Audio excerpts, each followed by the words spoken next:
On tonight's show, are you on the naughty list or the nice list? It doesn't take more than a couple of minutes before we're just engulfed with love and support and energy, and it just takes hold of you. We've never tried to do things normal here at Dream Center. Not that normal's bad, but it's not just an after-school program, and it's not just a homeless shelter or apartments. They can actually merge together. We just want people to come out and have fun, enjoy themselves. I personally enjoy walking through the trees. You just feel close to nature, and I think a lot of our customers enjoy that too.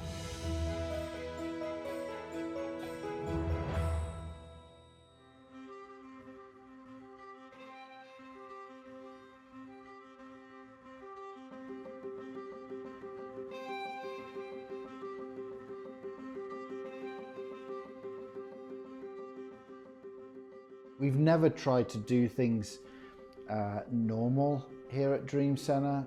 Not that normal's bad, but just I'm a bit of a creative, and so I try to create with our team spaces and programs where it may be a little bit more interesting for the student or for the family, and where the community would also want to get involved as well. Well, we live to impact families living in poverty, starting with kids and youth. And over 20 years we've been doing this, and started early when we saw the needs within the Peoria area, and be able to really come alongside them and really show them a hope and a future. We are a 24/7 outreach organization.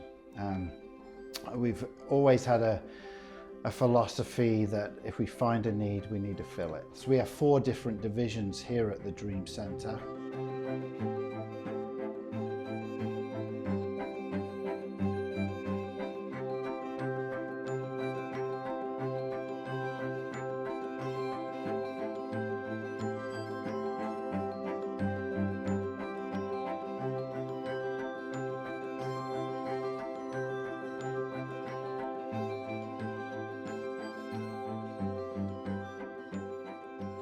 Many years ago, we had a volunteer that came, and we positioned him to teach math to the students. And a few weeks into it, we realized, and he told us that, hey, this isn't really what I want to do, but can I bring my motorbike in?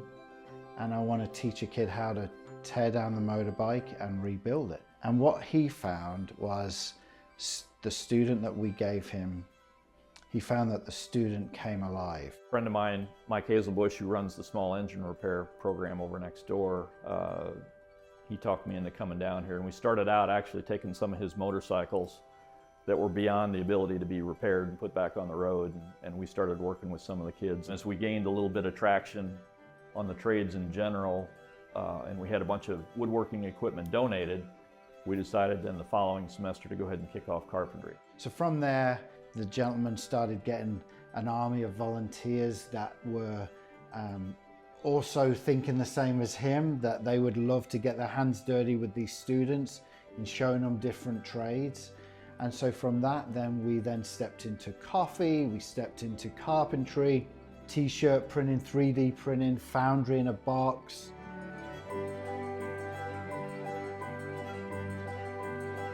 The schools seem to be very focused on trying to push every student through college, and frankly that's just not a good fit for every student. And so we're trying to get some exposure to these students with the skilled trades and help them understand that there's some really good opportunities out there. And it's all about the youth. You know, we want to make sure they develop that skill so they can get the jobs, they can be in a certain skill set that majority of people don't have by coming through this program. And it's going to stick with them for the rest of their life.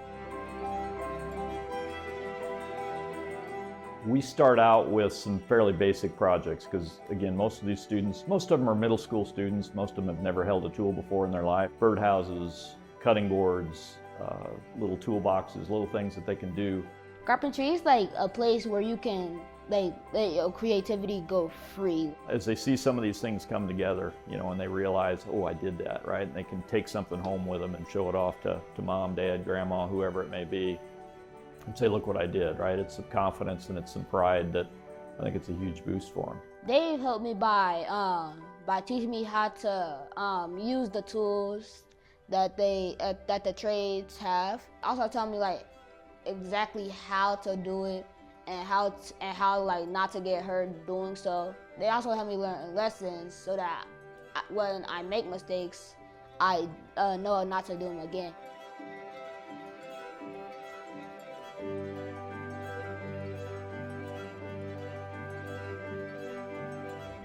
A whole lot of these students that come in here don't have any adults that are actively engaged with them in their life, and so you know the kids come in and they're not just learning how to cut and saw and put something together, right? They're telling a little bit about what went on, right?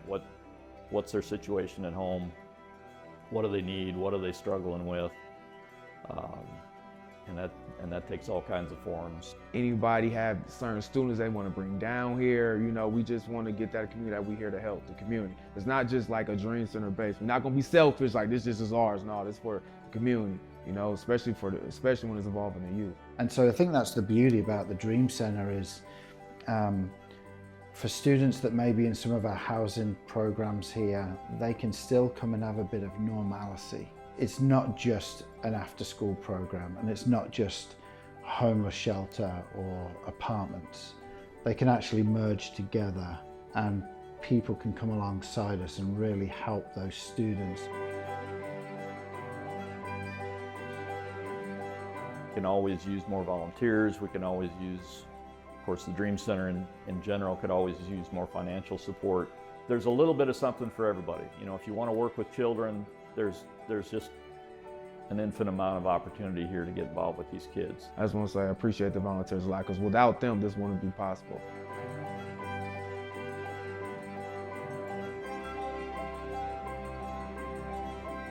Thank you for helping me learn these life skills that I have learned today and in my past. I really do appreciate those life skills.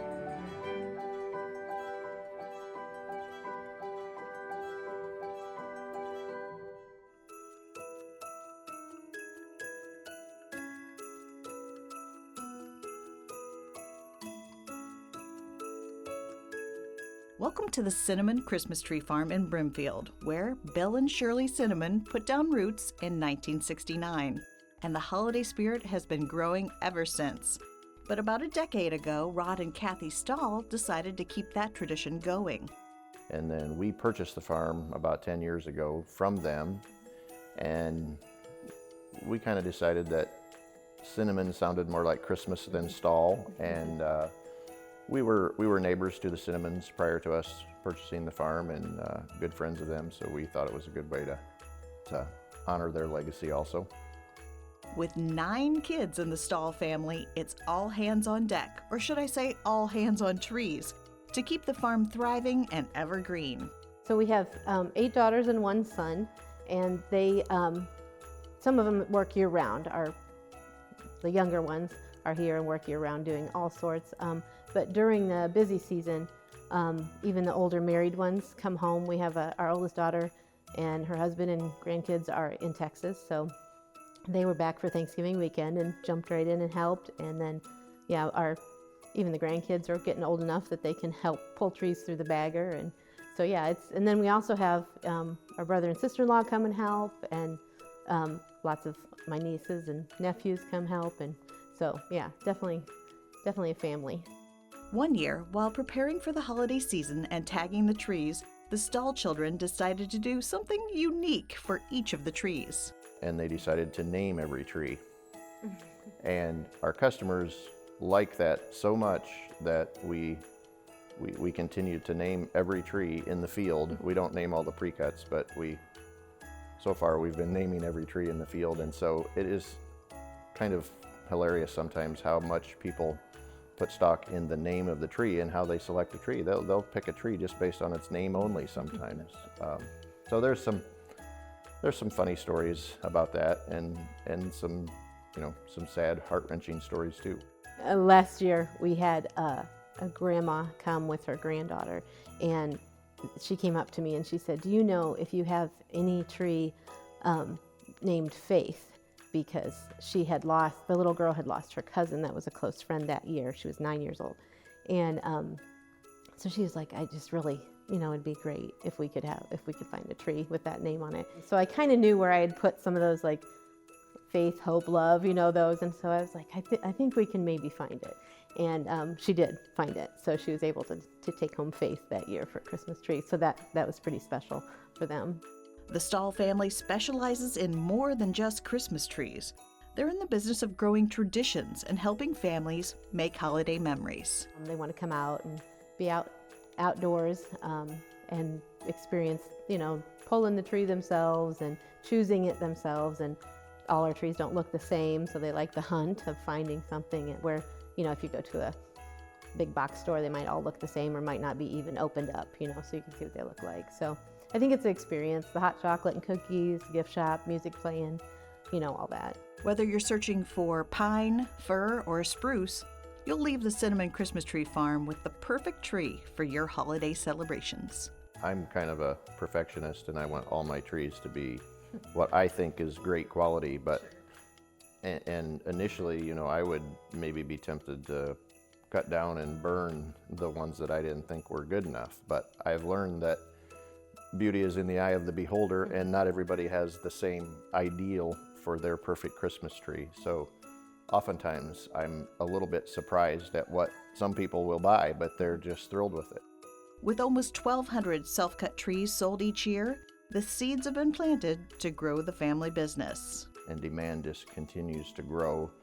So about 3 or 4 years ago, we made the decision to purchase some more land a couple miles away, and we've been planting trees there also.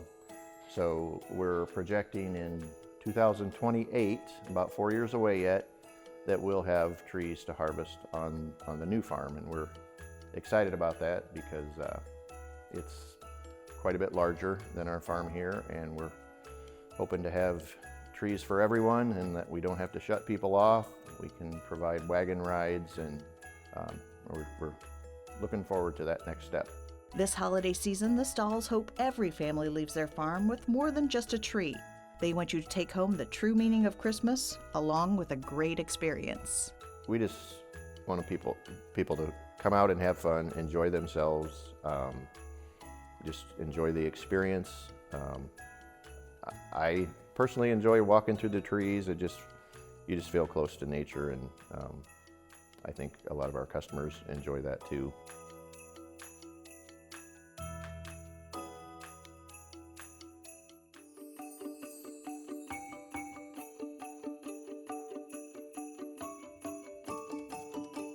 Slip into your favorite Christmas kicks, snuggle into your coziest Christmas gear, hold on to your sleigh bells, because it's time for the You Gotta See This exclusive peek at the one and only jolly old elf himself.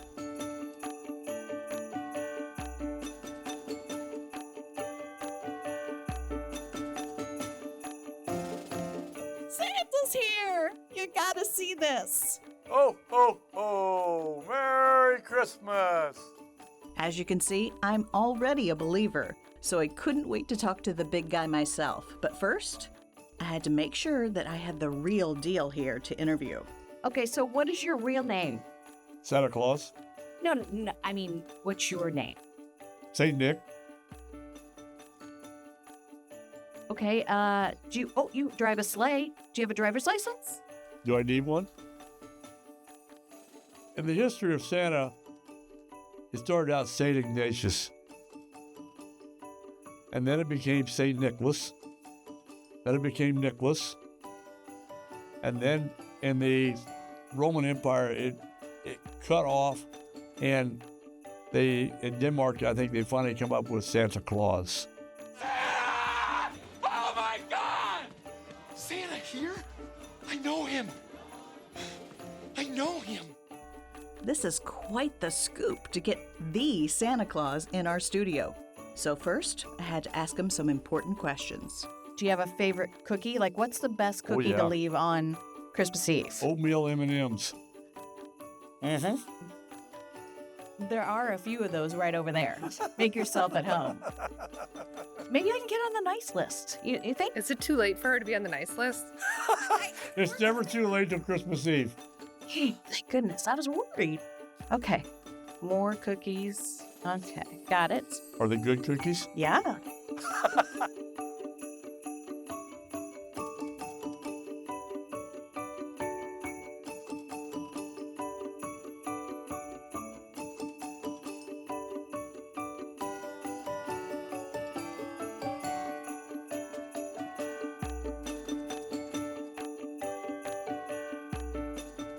I'm not the only skeptic out there.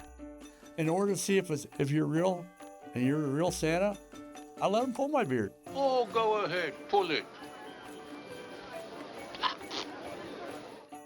And you'd be surprised, the older kids, when they walk up there and you let them pull your beard, and they go, it is real. So that's it. It's fun. That takes the fun out, keeps the fun going. The kids mature quicker, and when they start talking at school, they got all the kids that say, okay, Santa's not real anymore, but it's still up to the individual to what they believe. How do you tell if someone's on the naughty or nice list? How do you know that? Behavior. Like you couldn't tell, right, that I am a naughty or nice from way over here, can you? Yes, I can. Can you tell me? Well, you've been being naughty, That's not true. and that's the problem with everybody. They all deny it. That's the first sign of who's naughty and who's nice. The verdict may still be out on who is on what list, but what I really wanted to know is why Santa keeps spreading the Christmas cheer year after year. I love the opportunity of working with kids. I feel it's a blessing that I have the opportunity to do it and to be a part of everybody's life. Because at Christmas time, it's a very important time. The kids have there's a lot of kids that don't have much. So they come and spend some time with you. You try and make it a memorable point for them. It's an important factor for the kids to have something to look up to. Lean your ears this way as Santa shares a little secret. And you might be surprised. He says the presents, those aren't the most important things about his visit. The gifts are the side factor. The gifts are something that was created through the Christmas theme many, many years ago. But visiting Santa, it's an important part because Santa is their belief factor with those gifts. They put those two together. And we try to bless them both with the opportunity of, are you being good? Are you on the naughty list? I always give them that little wave. I said, you've got some time. You better straighten up a little bit because you never know what to expect. That's the magic of Santa. Merry Christmas to all, and to all a good night. Here comes Santa Claus, right down Santa Claus Lane.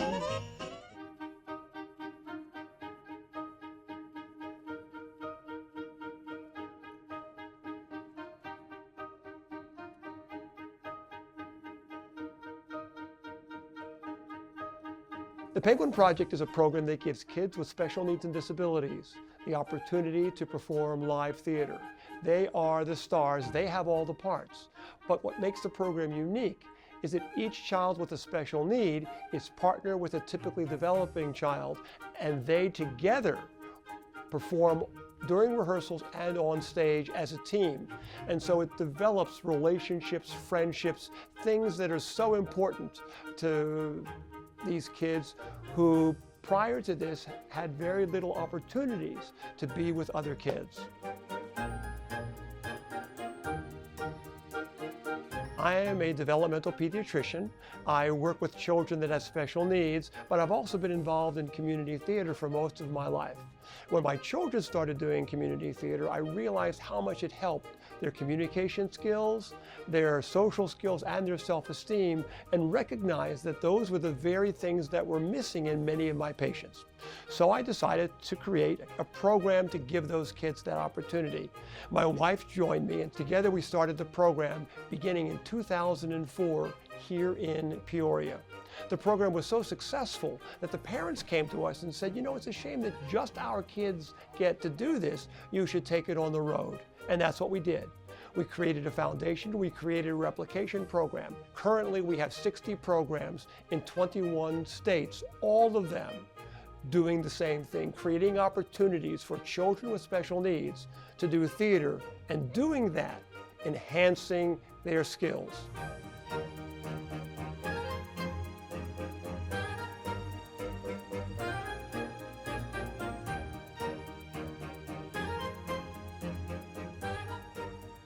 Children with special needs have very few opportunities to participate in extracurricular and community activities.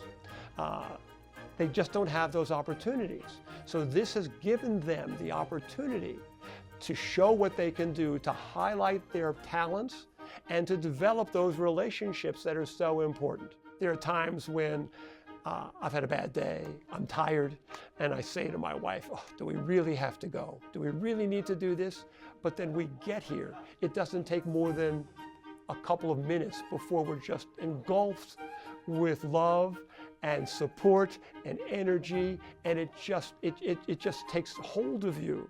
These kids are so wonderful, they're so excited to be here, and they are just wonderful to work with. I am the will of the people. It's the will. Can you feel it?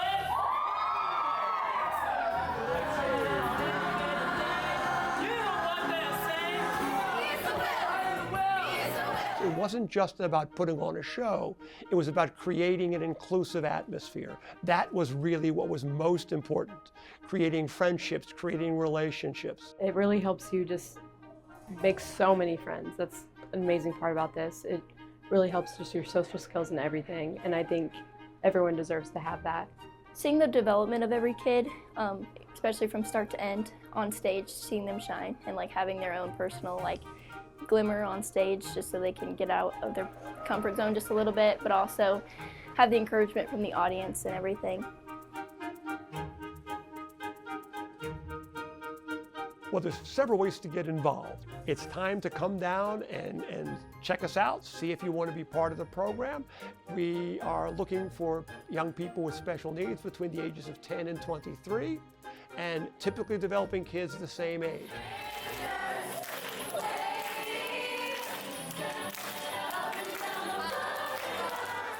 It's not just enough for them to be able to do it, but for them to be able to do it with their typically developing peers and creating those relationships. It's really the centerfold of this particular program.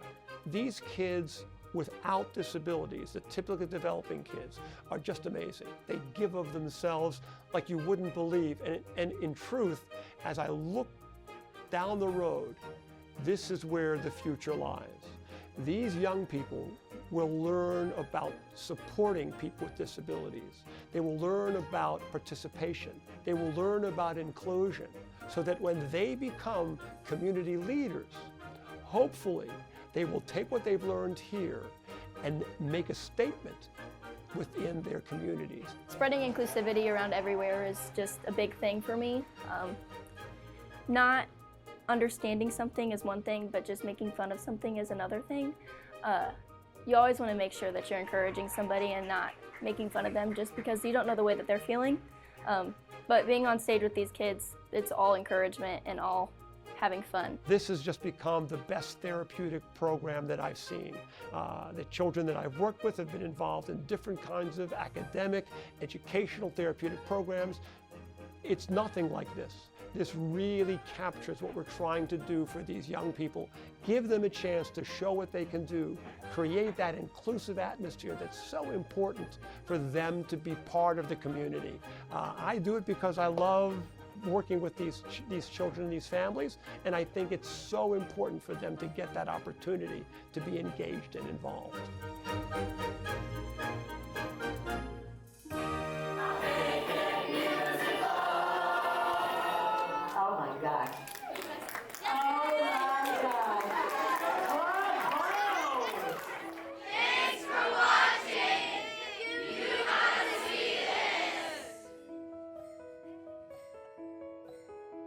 Thanks so much to all of our viewers for watching You Gotta See This. And thank you for all of you guys who've shared your amazing stories. Happy holidays from the You Gotta See This team. Wait, who's running the camera? Oh. Thank you for joining us on this journey. If you enjoyed today's episode, be sure to explore even more local content. You can connect with us on our social media channels, visit our website, and check out Passport for exclusive features. We can't wait to see you next time on You Gotta See This.